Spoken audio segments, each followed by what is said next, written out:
Assalamualaikum warahmatullahi wabarakatuh. Kali ini saya akan mempresentasikan materi tentang perancangan arsitektur enterprise menggunakan TOGAF ADM studi kasus PT Acap Project Wood. Nah, ini nama-nama kelompok kami.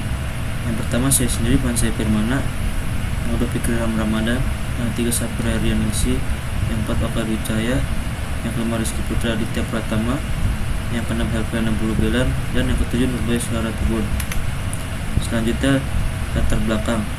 Pada era modern seperti ini, manusia selalu membutuhkan teknologi informasi dalam melakukan aktivitas, sehingga banyak industri, perusahaan maupun instansi yang menggunakan teknologi informasi sesuai dengan kebutuhannya. Dengan adanya perkembangan teknologi informasi yang semakin pesat, dapat mempermudah dalam menjalankan aktivitas. PT Acap Project Wood sendiri merupakan perusahaan makanan Projen yang menyediakan berbagai jenis makanan, mulai dari cemilan ringan sampai dengan lauk pauk siap saji. Dalam menjalankan usahanya, PT Acap Project Wood masih melakukan pencatatan penjualan, stok barang, pencatatan kondisi barang, pengkajian karyawan, dan lainnya masih dilakukan secara manual dan belum menjadi suatu kesatuan sistem informasi.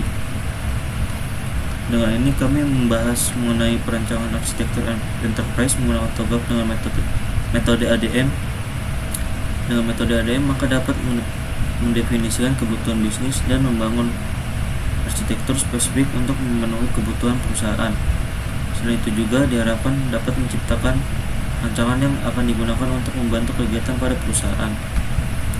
Selanjutnya, perumusan masalah. Dengan adanya latar belakang yang telah dijabarkan sebelumnya, dapat didefinisikan masalah sebagai berikut. Yang pertama, bagaimana menciptakan suatu sistem terstruktur yang bisa bantu dalam kegiatan yang dilakukan perusahaan agar kegiatan bisnis bisa berjalan efektif dan efisien. Selanjutnya akan dijelaskan oleh teman saya.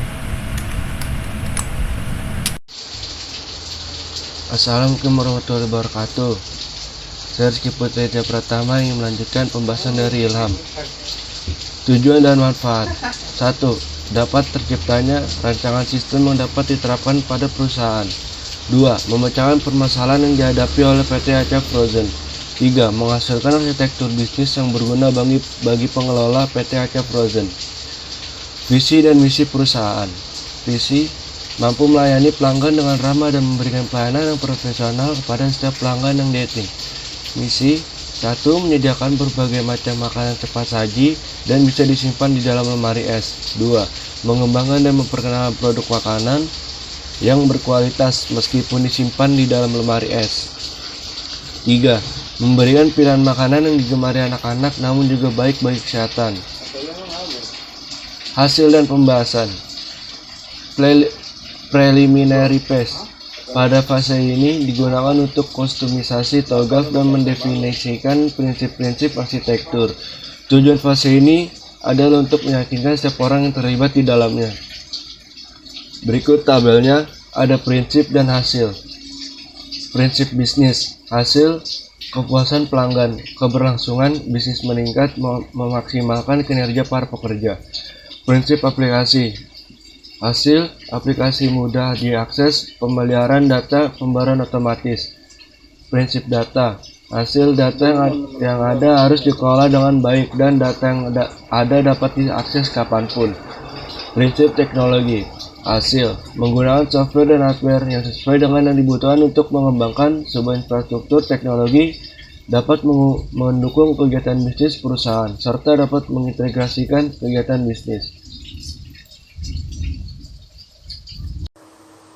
Saya akan melanjutkan presentasi dari Rizky. Arsitektur Vision.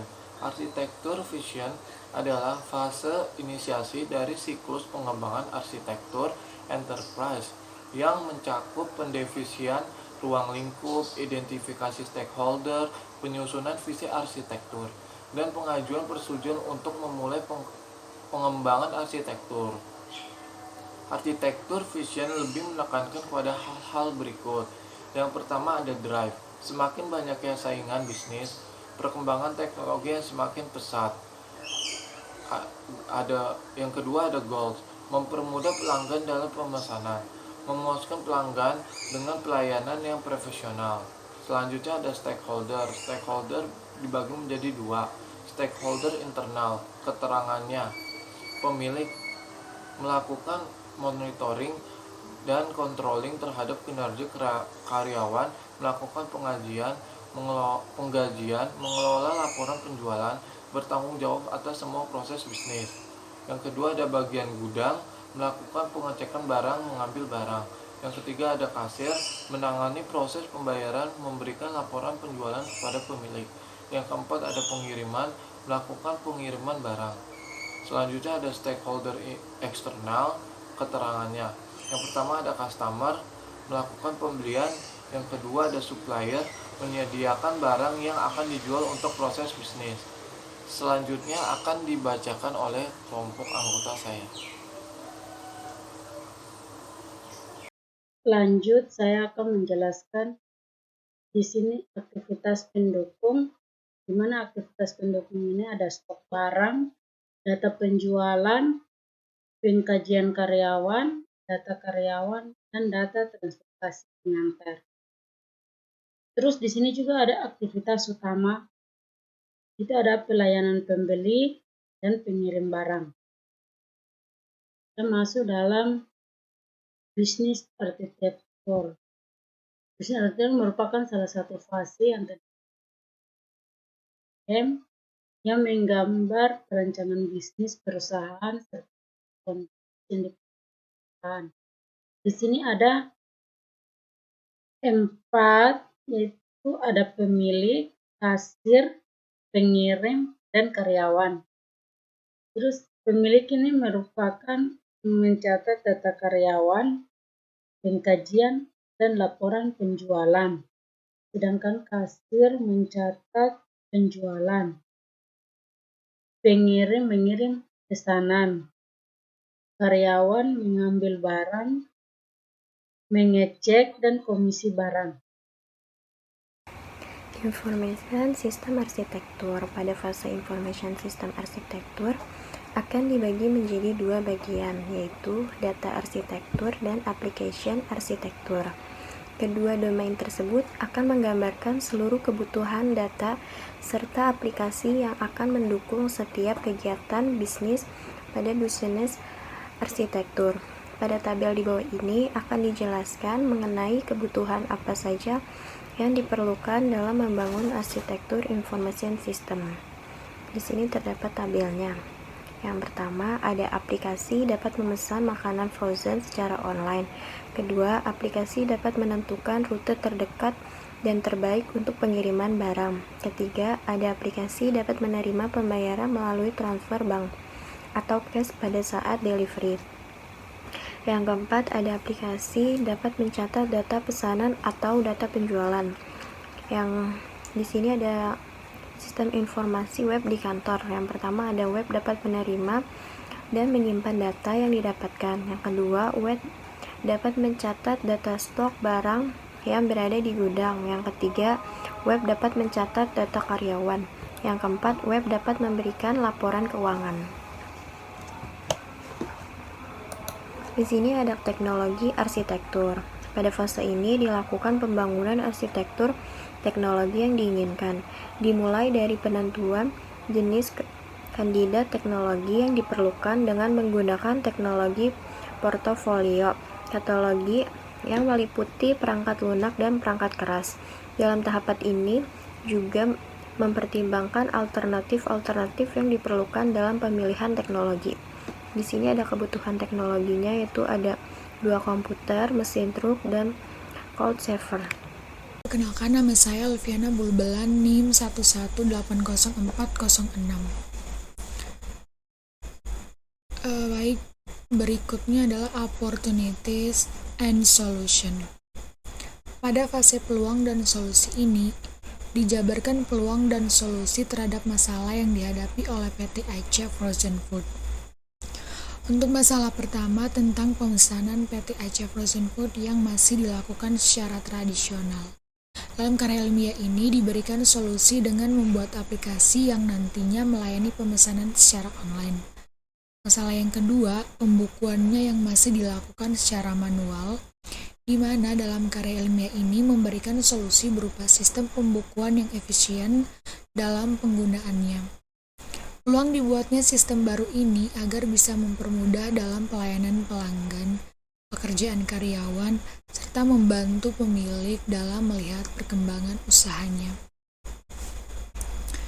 Berikutnya, migration planning. Pada fase ini dilakukan perencanaan dan persiapan migrasi untuk pengimplementasian arsitektur aplikasi yang terdapat pada PT Aca Frozen Food. Pada fase ini dibuat roadmap implementasi aplikasi berdasarkan analisis MC Farlands Strategic Grid. Berikut adalah tampilan dari strategi dan highly potential. Baik, selanjutnya akan dijelaskan oleh teman saya. Assalamualaikum warahmatullahi wabarakatuh. Saya Safira Herdeningsi ingin melanjutkan penjelasan dari tugas kami, yaitu perancangan arsitektur enterprise menggunakan TOGAF ADM. Yang pertama yang ingin saya jelaskan mengenai kesimpulan dari tugas ini. Berdasarkan hasil pembahasan di bab sebelumnya, maka dapat disimpulkan sebagai berikut. Yang pertama, dapat mengembangkan sebuah rancangan arsitektur enterprise dalam perusahaan yang diharapkan tata kelola dalam studi kasus kali ini adalah sistem informasi dan aplikasi untuk PT Aca Frozen Food bisa menganalisis dan membenahi kelebihan maupun kelemahan manajemen kualitas arsitektur enterprise pada saat ini. Dengan suatu perencanaan arsitektur enterprise menggunakan framework TOGAF dengan metode ADM. Yang kedua, implementasi sistem dan aplikasi yang akan dibuat dapat memudahkan PT Aca Frozen Food dalam melakukan penjualan, pencatatan dalam usaha yang dijalankan. Yang terakhir adalah saran. Dari karya ilmiah yang telah selesai dilakukan, penelitian memberikan saran bagi peneliti selanjutnya sebagai berikut. 1. Karena dalam tugas ini masih belum lengkap dalam penjabaran 8 fase yang ada dalam TOGAF ADM, diharapkan untuk peneliti selanjutnya bisa memaparkan hasil dari setiap fase yang lebih lengkap. Sekian penjelasan dari kelompok kami, kurang lebihnya mohon maaf. Assalamualaikum warahmatullahi wabarakatuh.